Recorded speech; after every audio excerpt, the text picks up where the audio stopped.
Roran. Roran ascendía penosamente la colina. Se detuvo y entrecerró los ojos para mirar hacia el sol entre su cabello enmarañado. 5 horas hasta la puesta de sol. No podré quedar mucho. Con un suspiro siguió caminando junto a la fila de olmos, cada uno de ellos rodeado por un trozo de hierba sin cortar.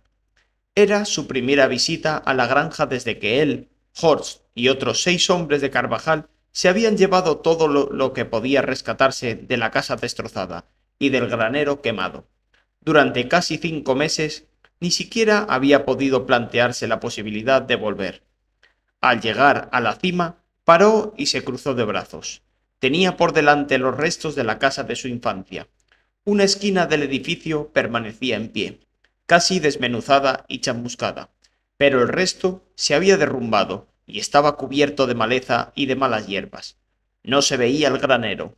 Las pocas hectáreas que habían conseguido cultivar cada año estaban ahora llenas de dientes de león, mostaza silvestre y hierbajos. Aquí y allá habían sobrevivido remolachas y nabos sueltos, pero eso era todo. Justo detrás de la granja, un espeso grupo de árboles oscurecía el río Anora. Roran apretó el puño y las mandíbulas con dolor para resistirse a la mezcla de rabia y pena. Se quedó plantado en el mismo lugar durante largos minutos, echándose a temblar cada vez que un recuerdo agradable lo invadía. Aquel lugar representaba su vida entera, y mucho más. Era su pasado y su futuro. Su padre, Garrow, le había dicho en una ocasión: la tierra es algo especial. Cuídala y ella te cuidará. No se puede decir lo mismo de muchas cosas.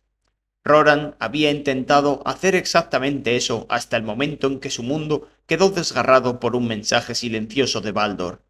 Con un gruñido, se dio la vuelta y echó a andar hacia el camino. La impresión de aquel momento seguía resonando en su interior. La experiencia de que le arrancaran a todos sus seres queridos en un instante había cambiado su alma de tal modo que ya nunca podría recuperarse. Se había colado en todos los rincones de su comportamiento y de su aspecto físico. También había obligado a Roran a pensar mucho más que antes. Era como si hubiera llevado atadas con fuerzas unas cintas en torno a su mente, y de pronto esas cintas se hubieran soltado, permitiéndole plantearse ideas que antes hubieran sido inimaginables. Ideas como el hecho de que tal vez ya nunca podría ser granjero, o que la justicia, el mayor recurso de las canciones y las leyendas, apenas se sostenía en la realidad. A veces esos pensamientos llenaban su conciencia de tal modo que a duras penas era capaz de levantarse por la mañana, pues su pesadez lo dejaba abotargado. Tomó una curva del camino y se dirigió al norte, hacia el valle de Palancar, de vuelta a Carvajal. Las montañas recortadas a ambos lados estaban cargadas de nieve, pese al verde primaveral que había crecido sobre la tierra del valle durante las semanas anteriores. En lo alto, una sola nube gris flotaba hacia las cumbres. Roran se pasó una mano por el mentón y sintió el rastrojo de barba. Eragon tuvo la culpa de todo esto, él y su maldita curiosidad, por traerse aquella piedra de las vertebradas. Le había costado semanas llegar a esa conclusión.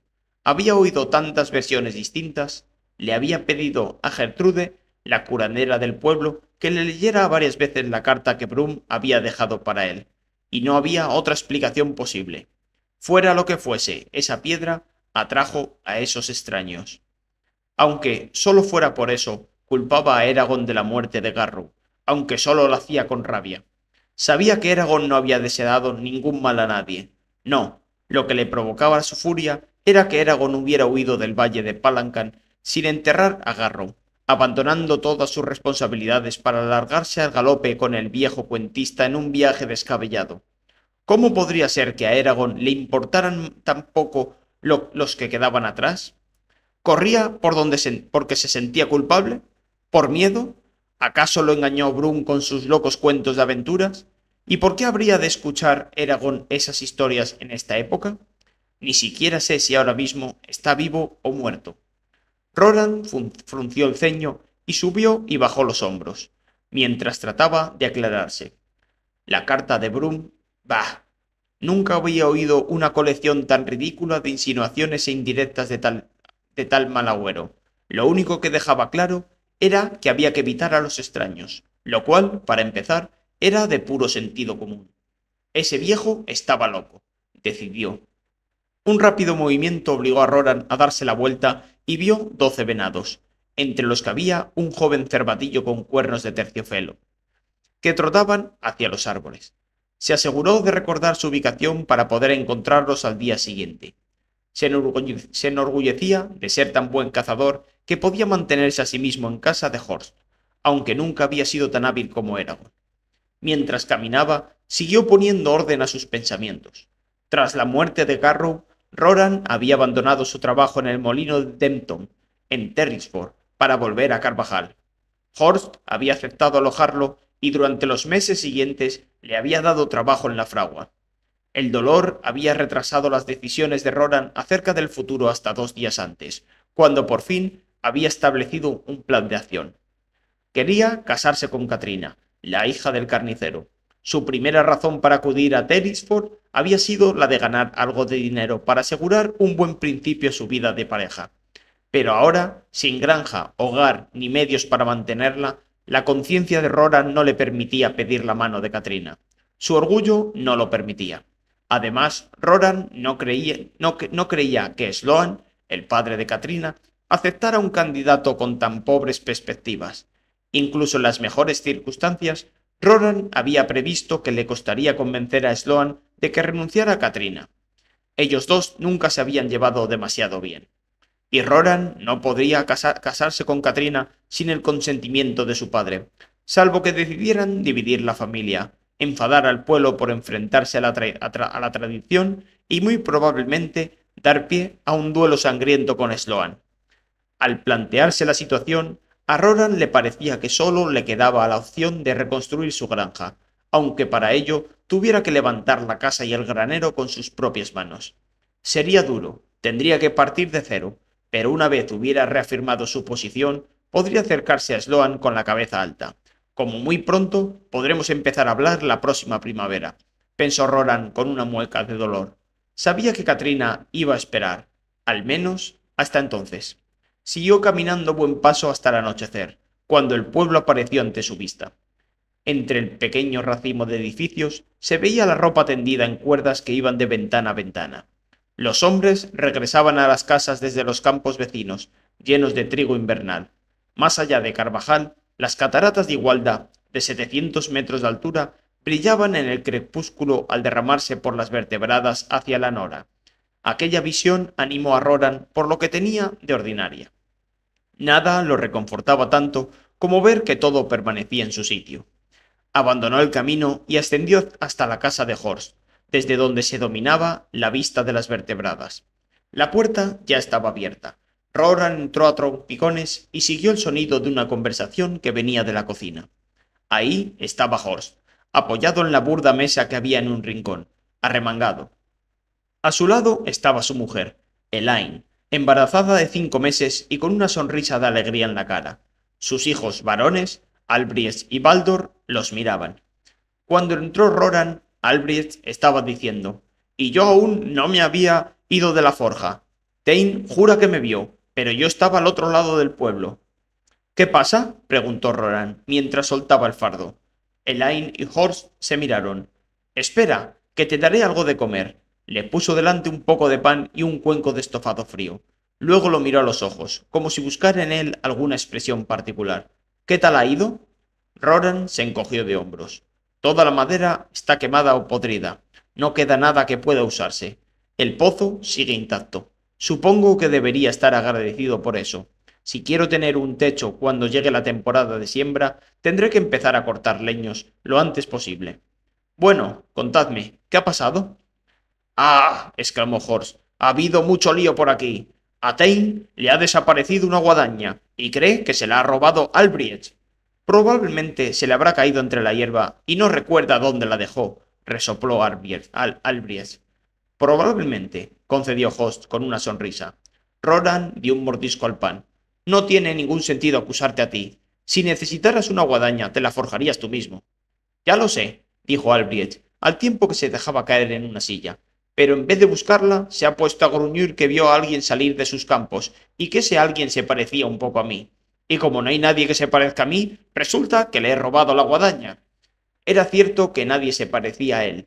Albrecht había heredado la estatura de su padre y la melena rubia de Elaine, lo cual lo convertía en una rareza en Carvajal, donde predominaba el cabello moreno. En cambio, Baldor era más delgado y tenía el pelo oscuro. Estoy seguro de que aparecerá, dijo Baldor en voz baja. Mientras tanto, intenta no enfadarte demasiado. Qué fácil es decirlo.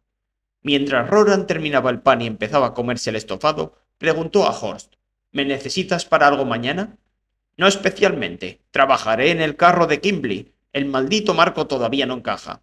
Roran asintió, complacido. Bien, entonces me tomaré el día libre y me iré a cazar. En el valle hay unos cuantos venados que no parecen demasiado escuálidos. Al menos no se le veían las costillas. Baldor se animó pronto. ¿Quieres compañía? Claro, podremos salir al amanecer. Cuando terminó de comer, Roran se lavó la cara y las manos y luego salió a aclararse un poco la mente. Estiró los músculos ociosamente y paseó hacia el centro del pueblo. A medio camino, un resonar de voces animadas fuera de Seven Seabes le llamó la atención. Se dio la vuelta, llevado por la curiosidad, y echó a andar hacia la taberna, donde se enfrentó a una visión extraña. Había un hombre de mediana edad, envuelto en un abrigo de retales de cuero, sentado en el porche. A su lado había un bulto adornado con las mandíbulas de plata propias de los cazadores de pieles. Una docena de aldeanos escuchaba mientras el hombre gesticulaba y decía: Entonces, cuando llegué a Tennisford, fui a ver a ese hombre, Neil, un hombre bueno y honesto. En primavera y verano le ayudo con sus campos. Roran asintió. Los cazadores se pasaban el invierno escondidos en las montañas y volvían en primavera para vender sus pieles a los curtidores como Gedrick y luego aceptaban trabajos, por lo general como campesinos. Como Carvajal era el pueblo que quedaba más al norte de las vertebradas, muchos cazadores de pieles lo cruzaban. Era una de las razones por las que Carvajal tenía taberna, herrero y curtidor. Tras unas pocas jarras de cerveza, ya sabéis, para lubricar el habla después de medio año sin pronunciar palabra, salvo por alguna blasfemia contra el mundo y contra cada vez que pierdo un perro de caza de osos, me acerqué a Neil, con la escarcha aún fresca en mi barba, y empezamos a contarnos cotilleos.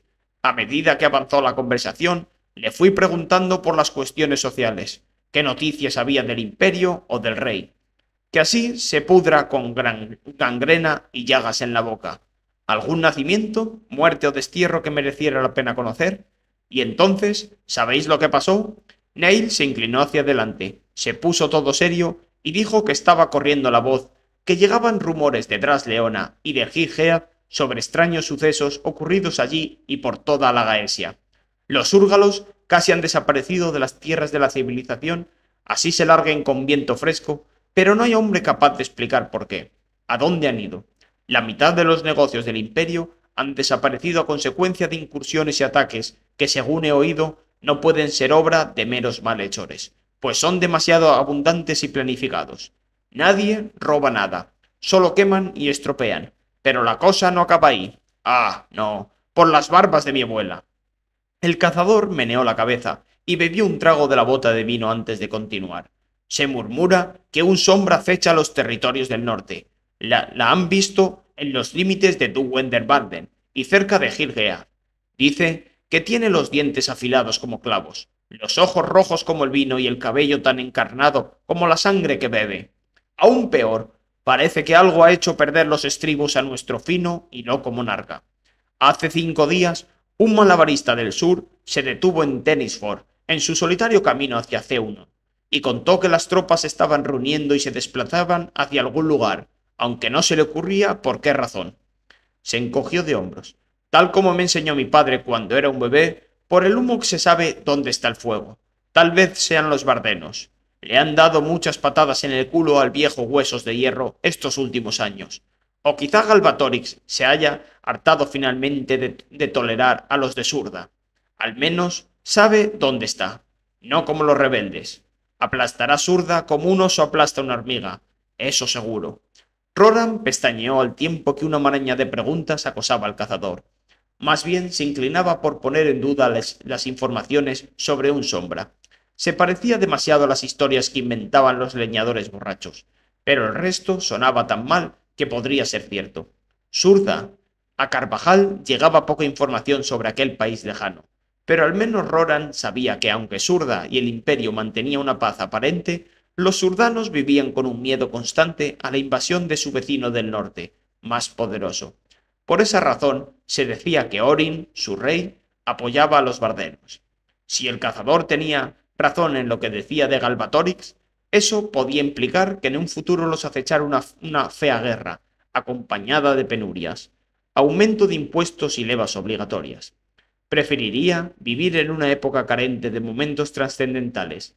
La agitación hace que nuestras vidas, ya de por sí difíciles, se vuelvan casi imposibles. Y aún hay más. Corren cuentos sobre... Aquí el cazador hizo una pausa y con expresión de complicidad se llevó un índice al costado de la nariz. Sobre un nuevo jinete en Alagaesia.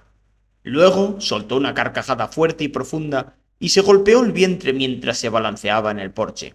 Roran también se rió. Cada pocos años aparecían nuevas historias de jinetes.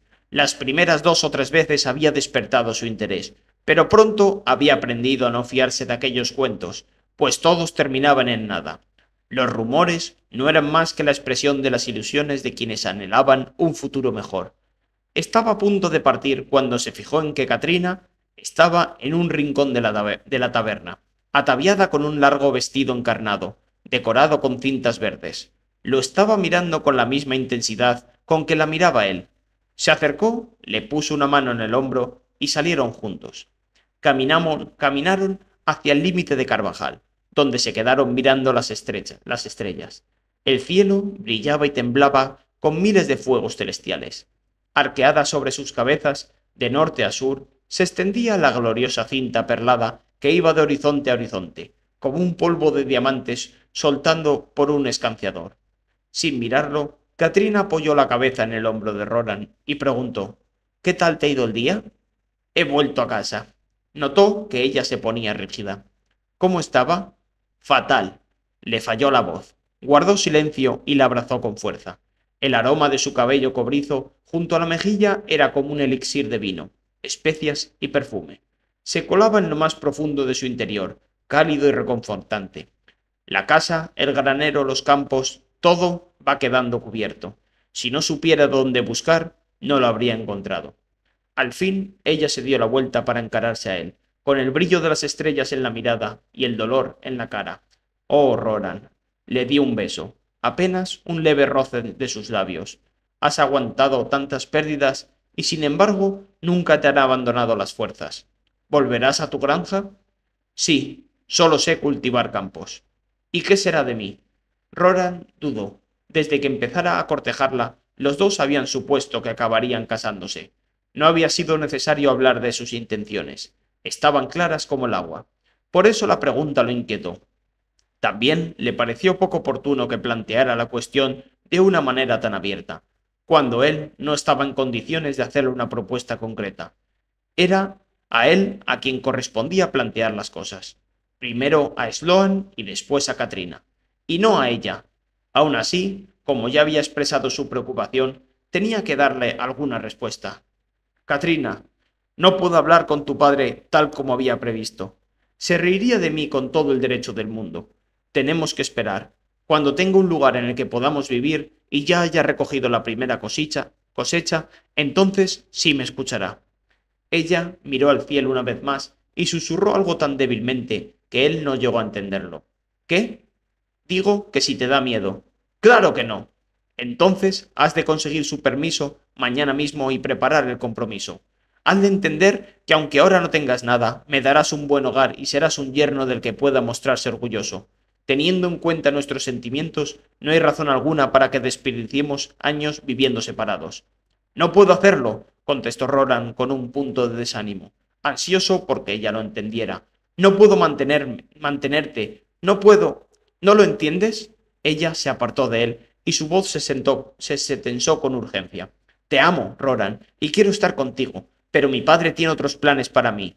Hay hombres con más posibilidades que tú de resultar escogidos, y cuanto más te retrasas, más me presiona él para que acepte la pareja que has cogido para mí. Teme que me convierta en una vieja solterona, y yo también lo temo. No me queda tanto tiempo, ni hay en Carvajal tantos hombres para elegir. Si me veo obligada a escoger a otro, lo haré. Las lágrimas brillaban en sus ojos mientras lo escrutaba con la mirada, esperando su respuesta. Luego recogió los bajos del vestido y se fue corriendo hacia las casas. Roran se quedó allí, paralizado por la impresión. Su ausencia le provocaba un dolor tan agudo como la pérdida de la granja. El mundo se volvía de pronto frío e inhóspito. Era como si le hubiesen arrancado una parte de sí mismo. Pasaron horas antes de que pudiera volver a casa de Horst y meterse en la cama. Los cazadores cazados. El polvo crujía bajo las botas de Roran mientras bajaba hacia el valle, frío y oscuro en las horas tempranas de la mañana nublada. Baldor lo seguía de cerca, y los dos llevaban arcos tensados. Ninguno de los dos habló mientras estudiaban el entorno en busca de huellas de los venados. ¡Ahí! Dijo Baldor en voz baja, al tiempo que señalaba una serie de huellas que se encaminaban a un zarzal a la orilla de Annora. Roran asintió y echó a andar siguiendo el rastro. Como parecía del día anterior, se arriesgó a hablar. ¿Puedo pedirte un consejo, Baldor? Parece que se te da bien entender a la gente. Por supuesto. ¿De qué se trata? Durante un largo rato no sonó más ruido que el de sus pasos.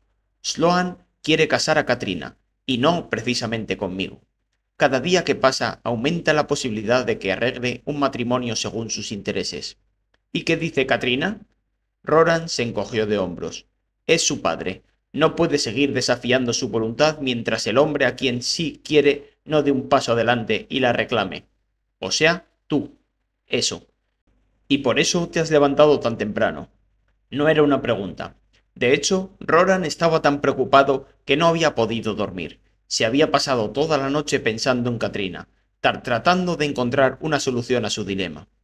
No soportaría perderla, pero no creo que Sloan nos dé su bendición, teniendo en cuenta la situación en que me encuentro.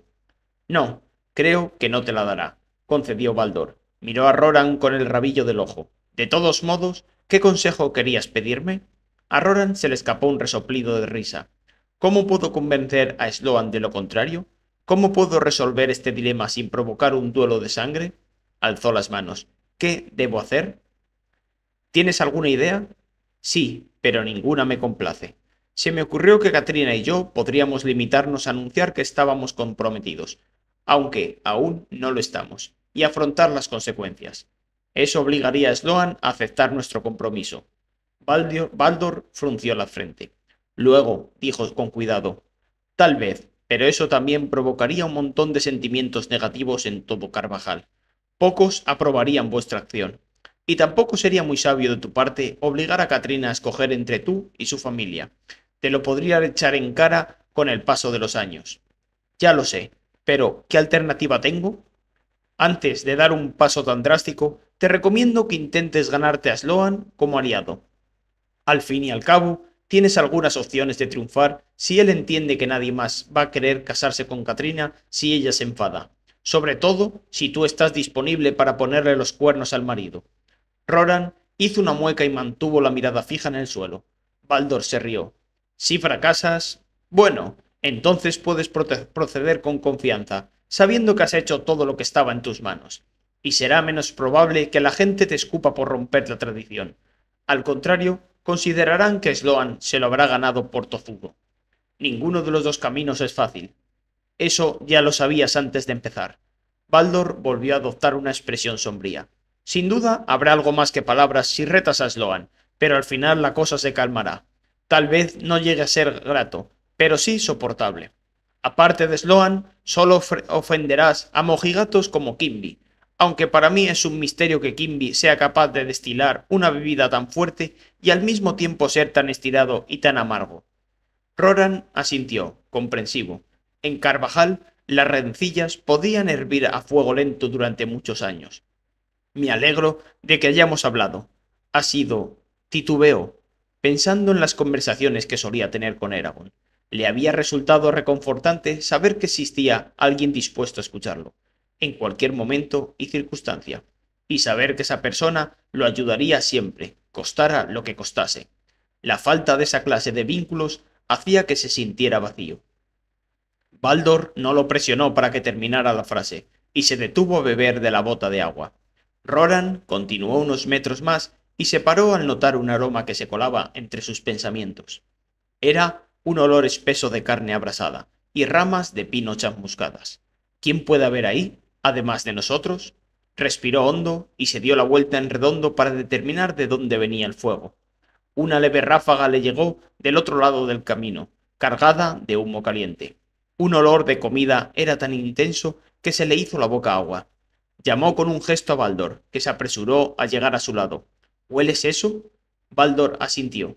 Regresaron juntos al camino y lo siguieron hacia el sur. Unas decenas de metros más allá, el sendero trazaba una curva en torno a un bosquecillo de álamos y desaparecía de la vista. Al acercarse a la curva, les llegaron unas voces oscilantes, acalladas por la espesa capa de bruma matinal que cubría el valle. Al llegar al borde del bosquecillo, Roran se detuvo. Sorprender a un grupo que también podía haber salido de caza era una estupidez. Aun así, algo le preocupaba. Tal vez fuera el número de voces. El grupo parecía más numeroso que cualquier familia del valle. Sin pensar, se salió del camino y se metió entre la maleza que bordeaba el bosquecillo. ¿Qué haces? Preguntó Baldor. Roran se llevó un dedo a los labios y luego avanzó a rastras, en paralelo al camino, procurando que sus pies hicieran el menor ruido posible. Al doblar la curva, se quedó paralizado. En la hierba, junto al camino, había un campamento de soldados. 30 yelmos brillaban bajo un rayo de luz matinal mientras sus dueños devoraban algún ave y un guiso que se cocinaba en más de un fuego. Aunque los hombres iban salpicados de barro y manchados por el viaje, el signo de Galbatorix permanecía visible en sus túnicas rojas. Llevaban bandoleras de piel, cargadas de pedazos de hierro ribeteados, mallas y armillas. Casi todos los soldados llevaban sable, aunque había media docena de arqueros y otros tantos acarreaban alabardas de aspecto siniestro. Acuclillados entre ellos se encontraban dos cuerpos negros retorcidos que Roran reconoció por las numerosas descripciones que le habían dado los aldeanos al volver de Terinsford. Los extraños que habían destruido su granja. Se le heló la sangre. Son siervos del imperio.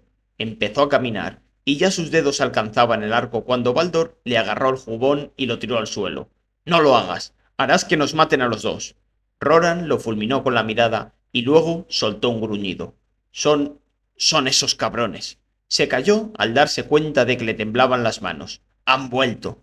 Roran, murmuró Baldor atentamente. No puedes hacer nada.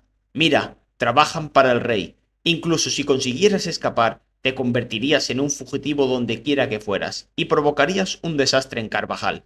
¿Qué quieren? ¿Qué pueden querer? El rey. ¿Por qué permitió Galbatorix que torturasen a mi padre? Si no obtuvieron lo que querían de Garrow y Eragon, se escapó con Brum, entonces puede que te busquen a ti. Baldor guardó silencio para permitir que sus palabras surtieran efecto. Tenemos que volver y avisar a todo el mundo. Y luego te has de esconder. Solo esos seres extraños tienen caballos. Si echamos a correr, podemos llegar antes que ellos. Roran miró a través de la maleza, en dirección a los soldados, ajenos a su presencia. El corazón le latía con una fuerza salvaje en busca de venganza. Le urgía a atacar y luchar. Quería ver a aquellos dos causantes de su desgracia atravesados por las flechas y sometidos a sus propias leyes. No importaba que él muriese, a cambio de lavar su dolor y su pena en un momento. Solo tenía que abandonar su guarida. Los demás caerían por su propio peso. Solo un pequeño paso. Contuvo un sollozo, apretó el puño y bajó la mirada. No puedo abandonar a Katrina. Permaneció rígido, apretó los párpados con fuerza y luego, con una lentitud agónica, empezó a arrastrarse hacia atrás. Entonces, vayámonos a casa. Sin esperar a que Baldor reaccionara, tras salir al camino abierto, Roran aminoró el paso y mantuvo un cómodo trote hasta que su amigo estuvo a su lado. Luego dijo: «No corras la voz, hablaré con Horst». Baldor asintió, y echaron a correr. Al cabo de 3 kilómetros se detuvieron a beber y descansar un poco. Tras recobrar el aliento, siguieron por las colinas bajas que llevaban a Carvajal. Pese a que la tierra arada frenaba considerablemente su avance, pronto tuvieron el pueblo a la vista. Roran se dirigió de inmediato a la fragua y dejó que Baldor fuera al centro del pueblo. Mientras corría entre las casas, Roran pensaba alocados planes para huir de los extraños o para matarlos sin provocar la ira del imperio.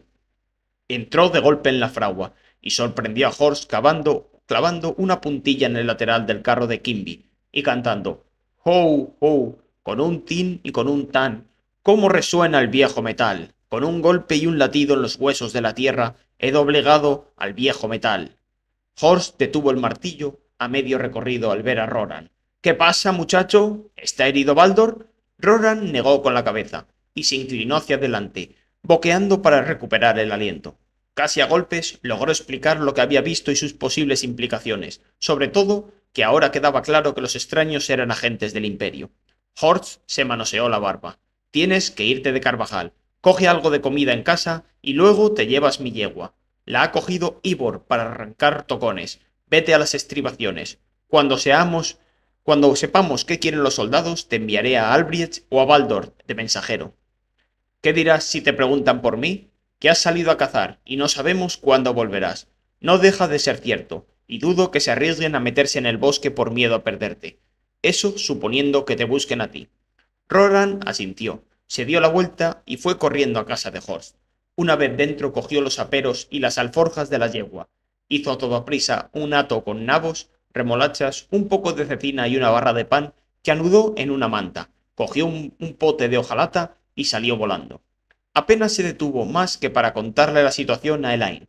Mientras corría hacia el este, desde Carvajal hacia la granja de Ivor, sentía los víveres como un extraño bulto entre sus brazos. Ivor estaba detrás de la granja y agitaba la yegua con una vara de sauce mientras el animal se esforzaba por arrancar las peludas raíces de un olmo. ¡Venga! Gritaba el granjero. ¡Empuja con el lomo! La yegua temblaba por el esfuerzo y echaba espuma por la boca. Al fin, con un último tirón, tumbó de lado el tocón y las raíces quedaron boca arriba, como dedos de una mano retorcida. Ivor dio un tirón a las riendas para que parase, y le palmeó el lomo con buen humor. Muy bien, ya está. Roran lo saludó desde lejos, y cuando llegó a su lado, señaló a la yegua. Me la tengo que llevar. Explicó sus razones. Ivor maldijo y se puso a soltar a la yegua, entre gruñidos. Siempre llegan las interrupciones cuando empiezo a trabajar. Nunca antes. Se cruzó de brazos y frunció el ceño mientras Roran, concentrado en su trabajo, ceñía la silla. Cuando estuvo listo, montó de un salto, con el arco en la mano. Lamento las molestias, pero no se puede evitar. Bueno, no te preocupes. Asegúrate de que no te pillen. Eso haré. Mientras clavaba los talones en los costados de la yegua, Roran oyó que Ivor gritaba «¡Y no te escondas en mi arroyo!». Sonrió, meneó la cabeza y se inclinó hacia el cuello de la montura. Pronto alcanzó las estribaciones de las vertebradas y se abrió paso hacia las montañas que formaban el límite norte del valle de Palancar. Una vez allí, escaló hasta un punto de la ladera desde donde podía observar Carvajal sin ser visto. Luego ató el corcel y se acomodó para esperar. Roran se estremecía mientras miraba hacia los oscuros pinares. No le gustaba estar tan cerca de las vertebradas. Casi nadie de Carvajal se atrevía a pisar la cadena montañosa, y era común que quienes sí lo hacían no lograran regresar. No pasó mucho tiempo antes de que Roran viera a los soldados marchar por el camino en fila doble, con las dos figuras de mal augurio a la cabeza. Al llegar al límite de Carvajal, los detuvo un andrajoso grupo de hombres, algunos armados con picas. Ambos grupos hablaron, y luego quedaron frente a frente, como perros rugientes que solo esperaran saber cuál atacaría antes. Al cabo de un largo rato, los hombres de Carvajal se echaron a un lado y dejaron pasar a los intrusos. ¿Y ahora qué?, se preguntó Roran, balanceándose en cuclillas. Al atardecer, los soldados instalaron su campamento en un terreno junto al pueblo. Sus tiendas formaban un bloque bajo y gris que emitía extrañas sombras temblorosas mientras los centinelas patrullaban alrededor. En el centro del bloque, una gran fogata enviaba volutas de humo hacia el cielo. Roran también había acampado y ahora se limitó a contemplar y a pensar. Siempre había dado por hecho que tras destruir su casa los extraños habían encontrado lo que buscaban, o sea, la piedra que Eragon había traído de las vertebradas. ¿Será que no la encontraron?, decidió. A lo mejor Eragon consiguió huir con la piedra. A lo mejor pensó que debía irse para protegerla. Frunció el ceño. Con eso empezaba a explicarse la huida de Eragon, pero a Roran seguía pareciéndole muy aventurado. Sea por lo que fuere, la piedra ha de ser un magnífico tesoro para que el rey envíe tantos hombres a buscarla. No entiendo por qué es tan valiosa. Tal vez sea mágica. Respiró hondo aquel aire frío y prestó atención al ulular de un búho. Percibió un movimiento. Miró montaña abajo y vio que un hombre se acercaba por el bosque. Roran se escondió detrás de una roca, con el arco listo. Esperó hasta estar seguro de que se trataba de Albirex, y luego silbó suavemente. Albirex llegó enseguida a la roca. Llevaba a la espalda un fardo sobrecargado y al dejarlo en el suelo soltó un gruñido. Pensaba que ya no te encontraría. Me sorprende que lo hayas hecho. No puedo decir que haya disfrutado del paseo por el bosque después de la puesta de sol. En todo momento temí encontrarme con un oso o con algo peor. Las vertebradas no son un buen lugar para un hombre. Esa es mi opinión. Roran volvió a mirar hacia Carvajal. Bueno, ¿a qué han venido? A tomarte bajo su custodia. Están dispuestos a esperar tanto como haga falta hasta que vuelvas de cazar. Roran se sentó de golpe y sintió en las tripas el apretujón de la anticipación. ¿Han dado alguna razón? ¿Han mencionado la piedra? Albrecht negó con la cabeza. Lo único que han dicho es que es un asunto del rey. Se han pasado todo el día haciendo preguntas acerca de Eragon y de ti. No les interesa nada más. Dudó un momento. Me quedaría contigo, pero si mañana notan que no estoy, se darán cuenta. Te he traído mucha comida y mantas, aparte de algunos bálsamos de Gertrude por si te hicieras una herida. Aquí no estarás mal. Roran invocó sus energías para sonreír. Gracias por la ayuda. Cualquiera lo hubiera hecho, contestó Albies con un avergonzado encogimiento de hombros. Ya empezaba a irse cuando, volviendo la cara por encima del hombro, añadió: Por cierto, esos dos extraños los llaman Razak. La promesa de Safira. A la mañana siguiente de su encuentro con el Consejo de Ancianos, Eragon limpiaba y engrasaba la silla de Safira, con cuidado de no extenuarse, cuando apareció Oryx de visita. El enano esperó a que Eragon terminara con una correa y luego preguntó: ¿Hoy te encuentras mejor? Un poco. Bien, a todos nos hace falta recuperar fuerzas. He venido en parte para saber cómo estabas y en parte porque Hotgar quiere hablar contigo, si estás disponible. Eragon dirigió una sonrisa irónica al enano. Para él siempre estoy disponible. Seguro que ya lo sabe. Oryx se rió. Ah, pero es más educado pedirlo amablemente. Mientras Eragon dejaba la silla, Safira salió de su rincón acolchado y saludó a Oryx con un gruñido amistoso. Buenos días también para ti, dijo con una reverencia. Oryx los llevó por uno de los 4 pasillos principales de Trondheim hacia la cámara central, y las 2 escaleras gemelas que descendían trazando curvas hacia el salón del trono del rey de los enanos, en el subsuelo. Antes de llegar a la cámara, sin embargo, el enano tomó otra escalera menor que descendía.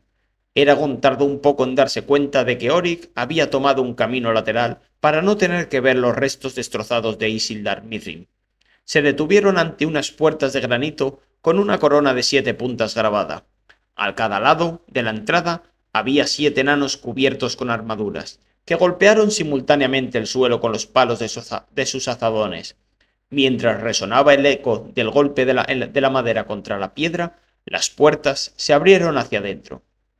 Eragon se despidió de Oryx con un gesto, y luego entró en la oscura sala con Safira. Avanzaron hacia el trono distante, pasando ante las rígidas estatuas, hierna de antiguos reyes enano. Al pie del pesado trono negro, Eragon hizo una reverencia. El rey devolvió el gesto inclinando la cabeza, cubierta con su melena plateada, y los rubíes encastrados en su yelmo de oro brillaron suavemente bajo la luz con chispas de hierro candente.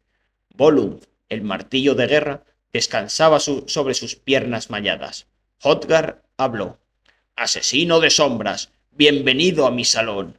Has hecho muchas cosas desde que nos vimos por última vez, y, según parece, se ha demostrado que me equivoqué con Zarrock. La espada de Morzan será bienvenida en Trondheim siempre que seas tú quien la lleve. Gracias, contestó Eragon, al tiempo que se levantaba. Además, tronó el enano, queremos que conserves la armadura que llevaste en la batalla de Fat-der-Dur. Ya mismo están reparándola nuestros más hábiles herreros. Lo mismo ocurre con la armadura de la dragona, y cuando esté restaurada, Safira podrá usarla siempre que quiera. o al menos hasta que se le quede pequeña.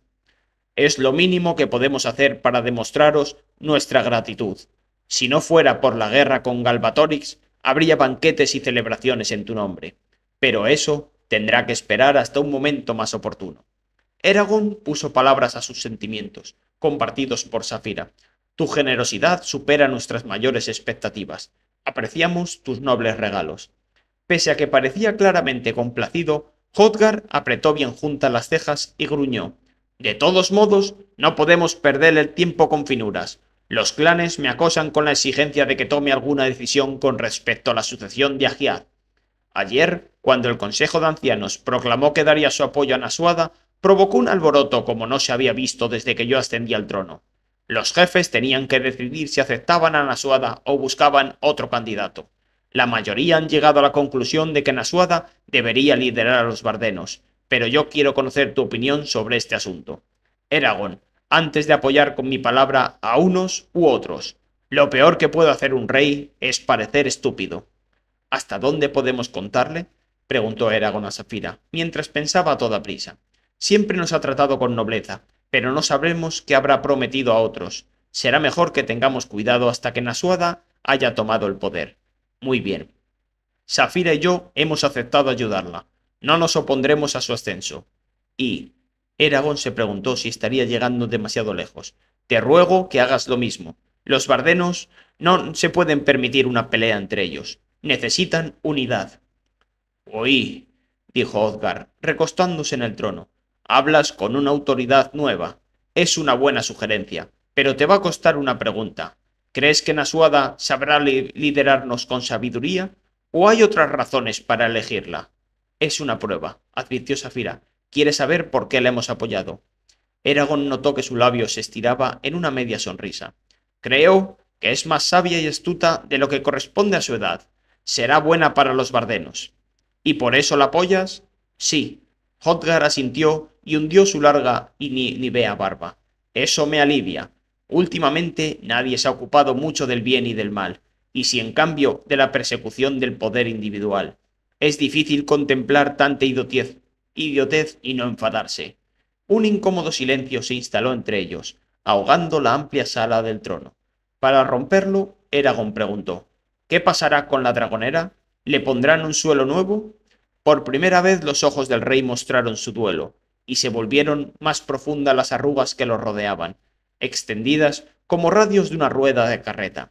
Eragon nunca había visto un enano tan cerca del llanto. Hay que hablar mucho antes de que se pueda tomar esa medida. Lo que hicieron Safira y Arya fue terrible. Tal vez necesario, pero terrible. ¡Ah! Hubiera sido mejor que nos derrotaran los úrgalos, antes que aceptar que se rompiera Isidar Mirtrim. El corazón de Trondheim se ha hecho añicos, y el nuestro también. Hotgar se llevó un puño al pecho, y luego abrió lentamente la mano y la alargó para agarrar la empuñadura de Volund, recubierta de cuero. Safira entró en contacto con la mente de Eragon. Este percibió diversas emociones, pero la que más le sorprendió fue notar sus remordimientos y su sentido de culpa.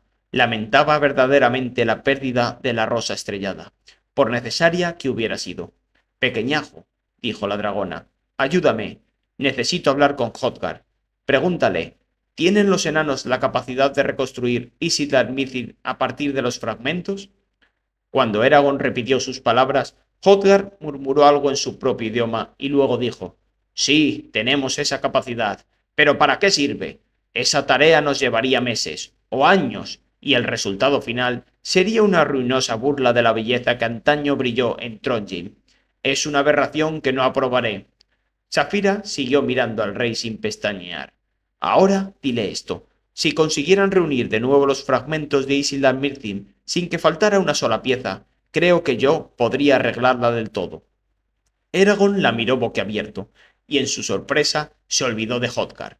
Safira, eso requerirá mucha energía. Tú misma me dijiste que no puedes usar la magia a voluntad. ¿Qué te hace pensar que serías capaz de lograrlo? Puedo hacerlo si es suficientemente necesario. Será mi regalo a los enanos. Recuerda la tumba de Brum.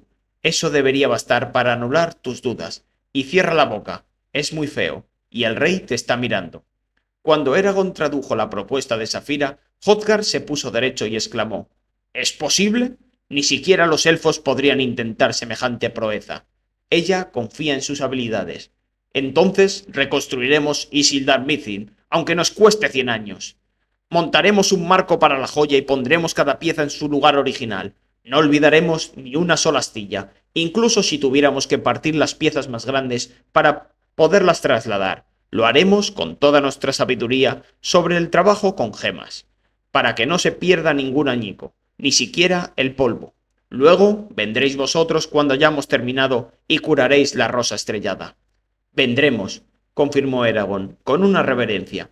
Hrothgar sonrió y fue como si un muro de granito se resquebrajara. Menuda alegría me has dado, Safira. De nuevo vuelvo a sentir una razón para vivir y mandar.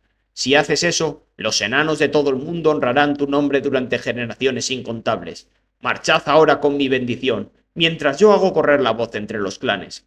Y no os sintáis obligados a esperar que sea yo quien lo anuncie, pues esta noticia no debe negársele a ningún enano. Decídselo a quien queráis o a quien os encontréis, que resuene los salones con el júbilo de nuestra raza. Tras una última reverencia, Eragon y Safira se fueron y dejaron al rey enano sonriendo en su trono.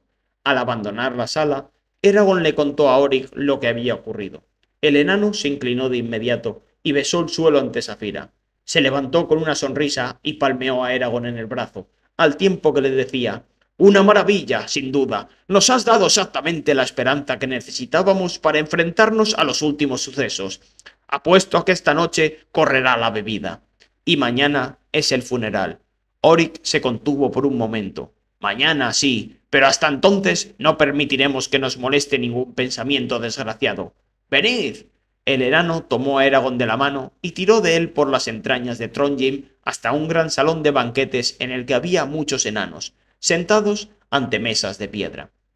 Oryx saltó sobre una de ellas, derramando platos por el suelo, y con voz atronadora proclamó las noticias sobre Isildar Mithrin. Los gritos y los vítores casi ensordecieron a Eragon.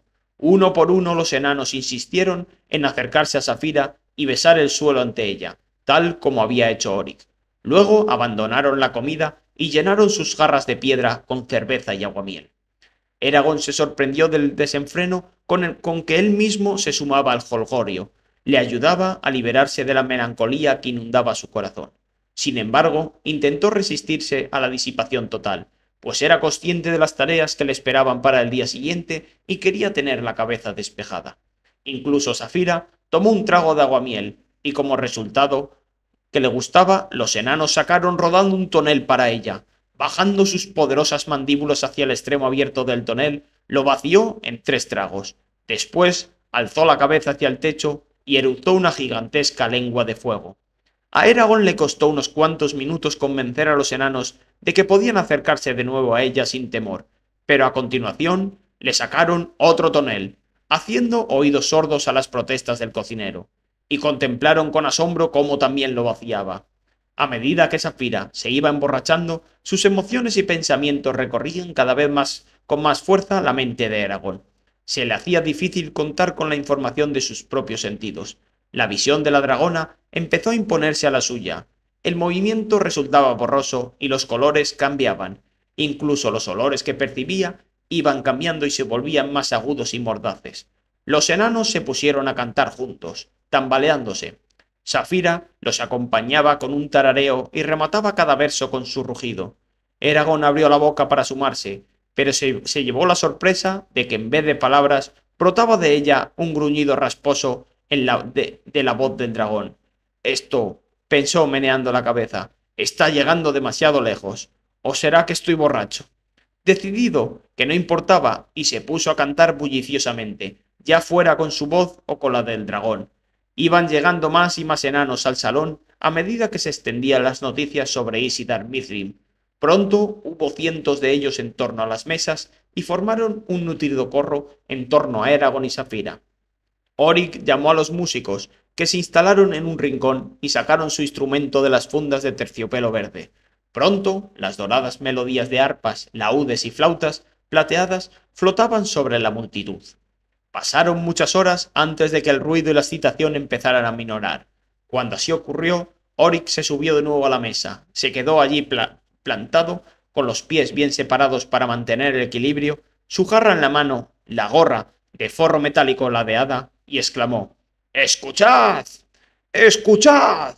Por fin hemos celebrado algo como es debido. Los húrgalos se han ido, la sombra ha muerto, y hemos vencido». Todos los enanos golpearon las mesas en señal de aprobación. Era un buen discurso, corto y al grano, pero Oryx no había terminado. «¡Por Eragon y Saphira!», rugió alzando la jarra. Eso también fue bien recibido. Eragon se levantó e hizo una reverencia, gesto que provocó más exclamaciones. A su lado, Saphira dio un paso atrás y cruzó un antebrazo por el pecho, en un intento de replicar su movimiento. Se tambaleó y los enanos, conscientes del peligro que corrían, se dispersaron correteando. Se alejaron justo a tiempo. Con un sonoro resoplido, Saphira cayó hacia atrás y quedó tumbada en una de las mesas. Eragon sintió un gran dolor en la espalda y cayó sin sentido junto a la cola del dragón. Requiem. Despierta, Curleim. Ahora no puedes dormir. Nos necesitan en la puerta. No pueden empezar sin nosotros. Eragon se obligó a abrir los ojos, consciente de que le dolía la cabeza y tenía el cuerpo magullado. Estaba tumbado en una fría mesa de piedra. ¿Qué? Hizo una mueca de disgusto en cuanto notó el mal sabor de boca. Oryx se tironeaba la barba oscura. «¡La procesión de Agiad! ¡Tenemos que estar presentes!». «No. ¿Cómo me has llamado?». Estaban todavía en la sala de banquetes, pero no había nadie más aparte de él, Oryx y Saphira, que seguía acostada a su lado, entre dos mesas. El dragón se agitó, alzó la cabeza y echó un vistazo con cara de sueño. «¡Cabeza de piedra! Te he llamado cabeza de piedra porque llevo casi una hora intentando despertarte». Eragon consiguió erguirse y se bajó de la mesa. Algunos relámpagos de recuerdos de la noche anterior se abrieron camino en su mente. «Saphira, ¿cómo estás?», preguntó mientras se acercaba a ella a trompicones. Ella giró la cabeza de un lado a otro y se pasó la lengua encarnada por los dientes, como un gato que hubiera comido algo desagradable. «Creo que entera. Tengo una sensación extraña en el ala izquierda. Creo que caí sobre ella y siento la cabeza llena de 1000 flechas». «¿Hirió a alguien al caer?», preguntó Eragon. Del grueso pecho del enano brotó una sentida carcajada. «Solo los que se cayeron en las sillas de tanta risa. Una dragona borracha haciendo reverencias. Estoy seguro de que se cantarán baladas sobre esto durante décadas». Saphira movió las alas y remilgada desvió la mirada. «Como no podíamos moverte, nos pareció que era mejor dejarte aquí. El cocinero jefe se enfadó mucho. Tenía miedo de que te siguieras bebiendo lo mejor de su bodega, aparte de los 4 toneles que te tragaste. Y eso que una vez me reñiste por beber. Si me llego a tomar yo 4 toneles, me mataría. Por eso no eres un dragón». Oryx encajó un bulto de ropa entre los brazos de Eragon. «Venga, ponte esto. Es más apropiado para un funeral que lo que llevas puesto. Pero date prisa, nos queda poco tiempo». Eragon se puso las prendas con dificultad. Una camisa blanca muy ancha, con lazos en los puños, un chaleco rojo decorado con trenzas y encajes dorados, pantalones oscuros, unas botas negras relucientes que resonaban al pisar el suelo, y una capa con mucho vuelo que se anudaba al cuello con un broche tachonado. En lugar de la cinta lisa de cuero que solía usar, para atarse a Zarrock utilizó un cinturón ornamentado. Eragon se echó agua a la cara e intentó arreglarse un poco el pelo. Luego, Oryx le instó a abandonar el salón y dirigirse a la puerta sur de Trondheim. «Hemos de salir desde aquí», explicó, al tiempo que se desplazaba con una sorprendente velocidad para sus cortas y fornidas piernas, «porque es donde se detuvo hace 3 días la procesión con el cuerpo de Agiad. Su viaje hacia la tumba no puede interrumpirse, o su espíritu no encontrará descanso». «Una vieja costumbre», señaló Saphira. Eragon se mostró de acuerdo y luego notó que la dragona camina con un cierto desequilibrio. En Carvajal solía enterrarse a la gente en sus granjas, o, si vivían en la aldea, en pequeños cementerios. Como únicos rituales para acompañar el proceso, se recitaban algunos versos de ciertas baladas, y después se organizaba un banquete entre los parientes y amigos del fallecido. «¿Podrás aguantar todo el funeral?», preguntó al ver que Saphira se tambaleaba de nuevo. Ella hizo una breve mueca. Aguantaré eso y el nombramiento de Nasuada, pero luego me hará falta dormir. Mal rayo parta el aguamiel. Eragon reanudó la conversación con Oric y le preguntó: ¿Dónde van a entrar a enterrar a Agiad? Oric aminoró el paso y miró a Eragon con precaución. Eso ha sido motivo de enfrentamiento entre los clanes. Cuando muere un enano, creemos que debe quedar enterrado en piedra, porque, en caso contrario, no podría reunirse con sus ancestros. Es algo complejo y no puedo explicar más detalles a un extraño. Pero somos capaces de cualquier cosa para asegurarnos de que se cumple el entierro. La vergüenza cae sobre cualquier familia o clan que permita que uno de los suyos descanse en un elemento de rango menor. Por debajo de Father hay una cámara que se ha convertido en hogar de todos los Kurlan que vivían aquí, todos enanos. A Agiad lo llevarán allí. No pueden enterrarlo con nosotros porque es humano, pero se ha preparado aparte una alcoba consagrada para él. Allí los bardenos podrán visitarlo sin entrar en nuestras grutas sagradas, y Agiad recibirá el respeto que se le debe. Vuestro rey ha hecho mucho por los bardenos, comentó Eragon. Algunos opinan que demasiado. Ante la gruesa puerta, alzada sobre cadenas ocultas para dejar pasar la tenue luz del día que se colaba en Father se encontraron con una fila cuidadosamente dispuesta. Al frente descansaba Agiad, frío y pálido, sobre un féretro de mármol blanco que sostenían 6 hombres ataviados con armaduras negras. Llevaba en la cabeza un yelmo recubierto de piedras preciosas. Tenía las manos entrelazadas sobre el esternón, apoyadas en el mango de marfil de su espada desnuda, que se extendía bajo el escudo que le tapaba el pecho y las piernas. La malla de plata, que trazaba áridos anillos de luz de luna, descansaba en sus extremidades y se desparramaba sobre el féretro. Nasuada estaba muy cerca del cadáver, grave, con una capa de marta cabellina. Mantenía una fuerte postura, aunque las lágrimas adornaban su semblante. A un lado iba Hotgar, con ropa oscura, luego Arya, el consejo de ancianos, todos ellos con oportunas expresiones de dolor.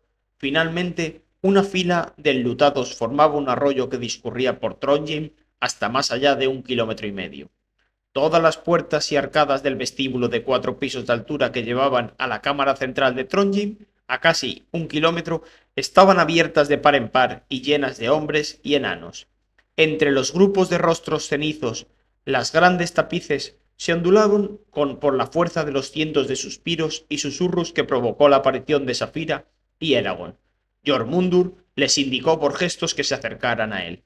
Esforzándose por no romper la formación, Eragon y Saphira avanzaron por la fila hasta ocupar el espacio que había a su lado.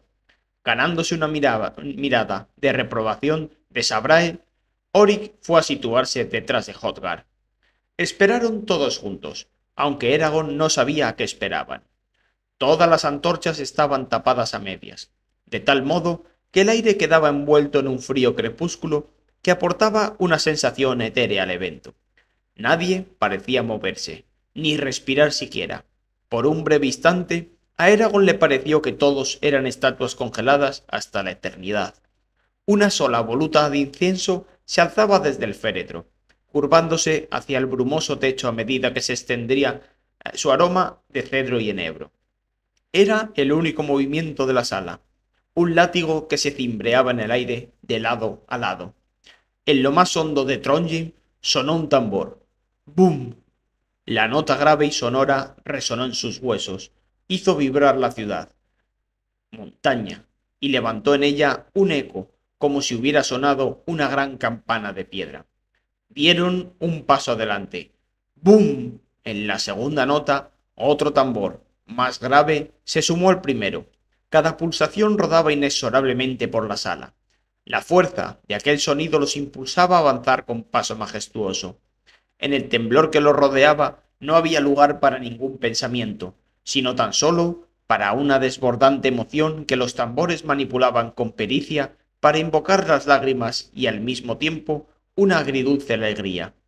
¡Bum! Al llegar al final del túnel, los que cargaban con Agiad se detuvieron entre los pilares de ónice que llevaban a la cámara central. Allí, Eragon vio que los enanos se ponían aún más solemnes al recordar Isildar Mircin. ¡Bum! Pasaron por un cementerio de cristal. En el centro de la gran cámara había un círculo de fragmentos apilados que rodeaban el martillo y las estrellas de 5 puntas. Algunos trozos eran más grandes que Safira. Los rayos del zafiro estrellado seguían brillando en cada pieza, y en algunas se veían todavía los pétalos de la rosa grabada. ¡Bum! Los que llevaban el féretro siguieron avanzando entre los incontables filos, agudos como navajas. Luego la procesión torció a un lado y descendió los amplios escalones que llevaban a los túneles inferiores. Desfilaron por muchas cavernas y pasaron por chozas de piedra en las que los niños enanos se aferraban a sus madres y miraban con los ojos bien abiertos. ¡Bum! Con aquel crescendo final se detuvieron bajo las estriadas estalactitas que pendían sobre una gran catacumba rodeada de nichos. En cada uno de estos había una lápida con un nombre y un emblema de algún clan grabados. Allí había miles, cientos de miles de cuerpos enterrados. La única luz, tenue entre las sombras, venía de unas pocas antorchas rojas espaciadas. Al cabo de un rato, los que llevaban el féretro entraron en una pequeña sala anexa a la cámara principal. En el centro, sobre una plataforma elevada, había una gran cripta, abierta a la oscuridad expectante. Encima, grabado sobre la piedra, se podía leer: que todos, Kunlan, humanos y elfos, recuerden a este hombre. Era noble, fuerte y sabio. Guntera Aruna. Cuando los miembros de la procesión pudieron reunirse en torno a la tumba, bajaron el cuerpo de Agiad dentro de la cripta y se permitió acercarse a quienes los habían conocido personalmente. Eragon y Safira eran los quintos en la cola, detrás de Aria. Mientras subía los escalones de mármol que le permitirían ver el cuerpo, Eragon se vio sobrecogido por una abrumadora sensación de pena, y su angustia aumentó por el hecho de que para él aquello representaba tanto el funeral de Agiad como el de Murtagh. Quieto junto a la tumba, Eragon bajó la mirada hacia Agiad. Parecía más calmado y tranquilo que en vida, como si la muerte hubiera reconocido su grandeza y lo hubiera honrado retirando cualquier rastro de sus preocupaciones mundanas. Eragon solo había tratado a Agiad durante un tiempo breve, pero había llegado a sentir respeto no solo por su persona, sino por lo que representaba: la liberación de la tiranía. Además, había sido el primero en ofrecerle un refugio seguro desde que Eragon y Safira salieran del valle de Palancar. Afectado, Eragon intentó pensar en la mejor alabanza que pudiera decir. Al final, un susurro se abrió paso a través del nudo que atenazaba su garganta. Serás recordado, Agiad. Lo juro. Descansa en paz, pues debes saber que en Asoada continuará tu obra y el imperio será derrotado gracias a tus logros. Se dio cuenta de que Safira le tocaba un brazo y abandonó con ella la plataforma para permitir que Jormundur ocupara su lugar. Cuando todos hubieron mostrado sus respetos, Nasuada se inclinó sobre Agiad, tocó la mano de su padre y la sostuvo con amable urgencia. Soltó un gemido y empezó a cantar con un extraño y quejumbroso lenguaje, que llevó sus lamentos por toda la caverna. Entonces llegaron 12 enanos y deslizaron una losa de mármol sobre el rostro de Agiad, y éste pasó a mejor vida.